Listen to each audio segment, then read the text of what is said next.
Nó ít trong không chứ mà giờ thích chỗ nè nó xa thì bữa giờ nón đá thì áp họ thì họ cũng thốt nó cũng cứ áp bán cho biết cho tàu mới chắc được nó được khơi chứ thầu xua chỉ bái rồi ngõ thầu xua gì tên muộn rồi uống tên muộn rồi chín ta thì tên sai lo tên sai nó uống cái chuyện là tên sai rồi chín ta thì lẩu nó gì hả nó họ áo cá họ nhân dân nhà họ thì sẽ xong mà yêu yêu sớ thì xong nó chúng nó rõ của mấy nó rõ nữa thì cũng người cha cũng đó cũng khá bếp bà anh này chỗ mà anh nói cái chuyện ngủ quan là hả cái chuyện tông nó ban nó cho nên nó cũng ngủ có sẽ bật tông nó cha biết chắc đâu thì cha nhung đơn giản thế nhưng mà có tiêu rồi cha nhung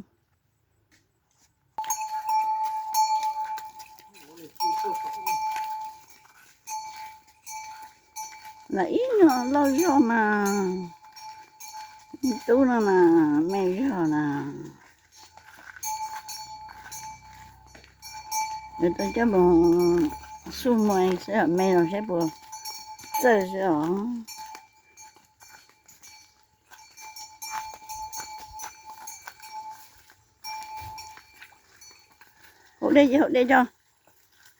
hộp đây cho mà nhưng hộp đây là chỉ bốn nhưng hộp đây nha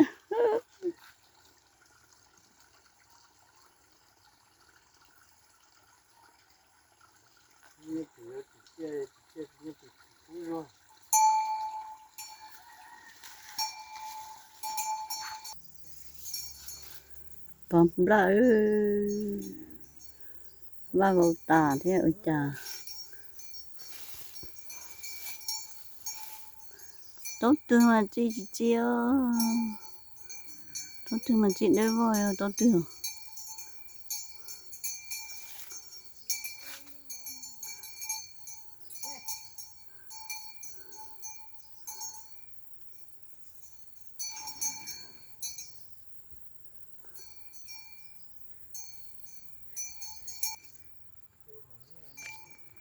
tốt tư mà chị ơi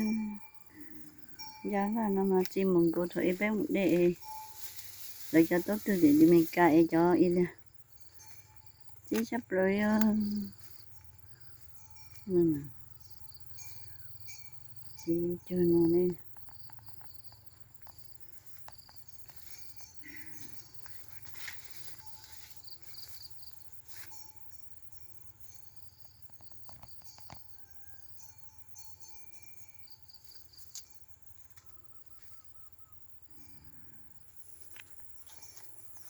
cô cháu cô chị cơ đẻ thì chị trong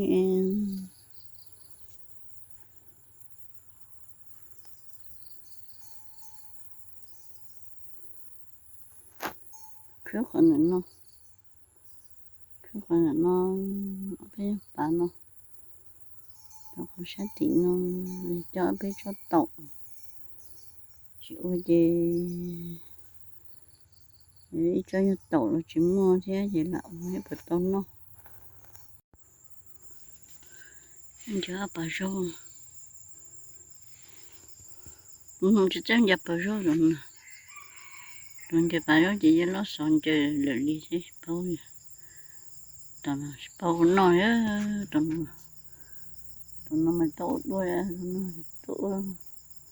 nhập bà rô nhiều nhập bà rô nhiều cũng cho nó quá rồi giờ được bò thế nào hả mình đang vậy đó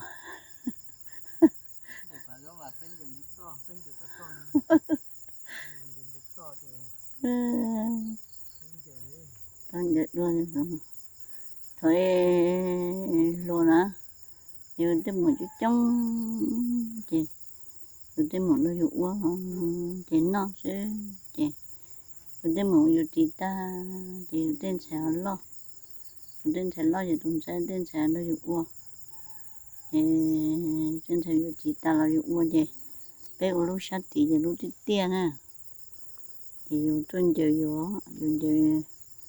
ở bé bà yuk chế yuk yêu bà nhau yuk chế je, nó chế nhau không bao nó je, thế yuk chẳng lu lùa chẳng lùa cho gì cũng qua gì, yuk chỉ chơi không bao nó je. Hỏi nói gì tông giờ đọa tới chứ nó im mà chỉ chán đâu mà cũng đứa tôi muốn luôn ta sẽ cũng xa đi à giờ lon na giờ uống chỉ lon na gì chỉ uống nó giờ đâu cứ khơi lại nó có đều nó cũng nó có đều cứ khơi đôi giờ muốn mất đây á chỉ cũng chơi cho chút đâu cái đó nó chơi chút đâu cái nó trong một cái cho đó thì cho chỉ dùng đi cho bây giờ đi nó cứ dùng thế thì chỉ sắp phải nó dễ bé mới cho tàu mới lột đôi ta tàu mà lột đôi ta tàu chi cái tàu mà chi đâu đôi tàu để chỉ uống rồi hắn liền đấy chỉ cú trong rồi nó là bây giờ thấy em có tàu ít cho ta mà ta có đứa cho ta số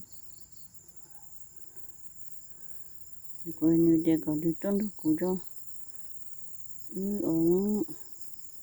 cho anh để tàu xe cho lấy cho tàu nó tàu ác chứ cú sáng mình thì cho tàu nên té ý để chúng mới cho hết bây giờ cho nên bé chỉ cho nó mà chặt cá đi à trong ngồi đi cho nên tàu bé ngủ cho thì mình cài là hùa là ai nó nè lấy chơi là mới trong nó cho mấy cắn nó cũng chưa chỉ cứ thì chỉ cho nên nóng đó cơ gì mà hồ gì nó chỉ sẵn nó giờ cô lấy chuồng chỉ sẵn nó nóng rồi chỉ bao nó gì chỉ nó gì thế chỉ sẵn cho nè thì đừng nói bây thì thấy đừng nói cái đấy tên nhau lo mấy đây lo thì cũng chưa mà thì cho tồn tế thì chỉ mới cho bây giờ là ok nó chứ họ giấu gì chịu luôn giấu tên nó chỉ ở chân xa chịu giấu chỉ dùng thì là ok nó cho bé cho tổ thế chế rồi chứ là chế từ bao nhiêu giấu không đi đâu chứ còn đừng có gì trên cho chọc rồi đâu chứ là không biết ta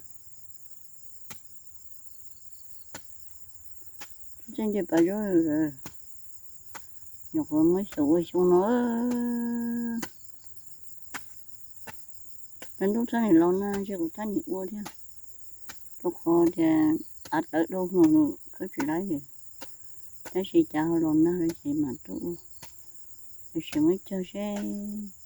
nên đừng nói thằng ai ở những cái tàu thì thấy là nó chỉ chưa có thấy nhiều uo nữa mà bây giờ sao lâu chỉ non đâu thời mà chỉ muốn ta lá gì có chịu uo gì chỉ tao nói là gì nó mất ta là rồi ít lu năng够爬ít lu bé cho爬thế gì có nhiều ít lu lo cho yếu nên lâu thế gì chỉ non tao đi cái gì mà giờ nó cái đó coi như giờ lo cho cũng làm nó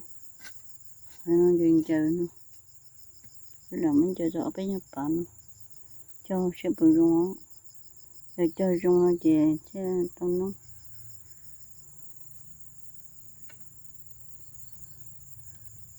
nó gì tôi giờ lúc bà rồi có bà nó đâu cuộn đâu à ô ta sát đó cái rau nó nhện rau nó rau nó tổ phụ nó tổ sao sẽ nó kêu đi cả mua cái nó mua cho cái đu nó muốn chơi cái cả nó chỉ muốn rau chữ còn cái con nó ôi tao muốn uống ta cho khơi cho tổ bố này nhá này muốn uống con đó còn uống luôn tao mới chơi đó uống còn ta phải sống được con không được uống rồi như phá tầm bụng nè có chỗ rồi phá biển rong nó đó rồi muốn chơi nó mà khổ chết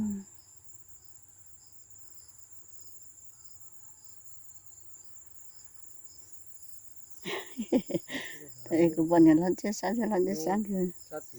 mà rồi lôi cái ôi rồi cụ bằng cái ôi rồi người mà chơi sát thì nó mà tôi chua rồi sao chơi trộn tôi chua rồi cho chứ mà cho à nó đã thế này có mua khổ xe giờ mua ra khổ một lần không cái anh đây không phải là khổ cái là giờ ăn phở thế nhưng mà nó cái tao nó cái tà cái con nó ये nhớ cái nó bông gốc nên thôi ye đâu chở tôi thì nè đâu chở một đợt đó hả nè còn nên chở tiếp theo thì nó ăn sát chân nó thằng nó hơi bé bớt tịt thay để nó ngắt đấy cho nó tàu rồi cô chỉ mới chơi rồi cô tàu ăn chiều所以人都研究对我跳họ nên nó tàu nó cho nó ăn gì biết cho nó tàu trốn răng thì gì cho nó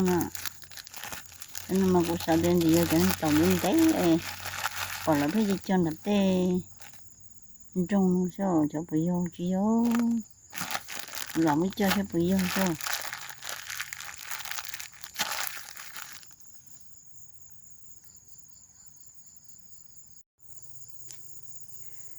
tàu ta đôi chế đâu ta đâu theo đồ nuôi sẽ bắt tàu nó giờ tàu nó cũng mà mấy giờ nó sai hay ha quan nó giờ chỉ tàu nó thế giờ mà mấy giờ nó sai rồi thay nó nè cô sao để cho bắt tàu nó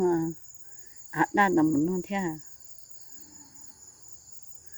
ta nó nè